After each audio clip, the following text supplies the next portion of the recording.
বাংলাদেশ আবার উত্তাল হয়ে উঠেছে ছাত্র বিক্ষোভে। শাসক দল আওয়ামী লীগের ছাত্ররা যতই আন্দোলন থেকে দূরে থাকুক না কেন, অন্য ছাত্র সংগঠনগুলি তাদের আন্দোলনে মুখর। তাদের দাবি প্রধানমন্ত্রী শেখ হাসিনাকে ছাত্র সমাজের কাছে ক্ষমা চাইতে হবে, তাদের রাজাকার হিসাবে চিহ্নিত করার কারণে।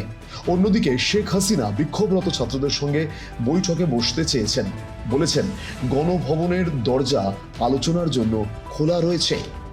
আমার সাথে যদি বসতে চায় তাহলে আমি বসতে রাজি, তাও যদি এখনও আসতে চাই, কথা বলতে চাই, আমি তাদের সাথে কথা বলতে চাই, তাদের কথা শুনতে চাই, তাদের দাবি কী কী বাকি আছে আমি এটা শুনতে চাই, এবং যেটা আমাদের সাধ্যমতো সেটা আমি পূরণ করতে চাই।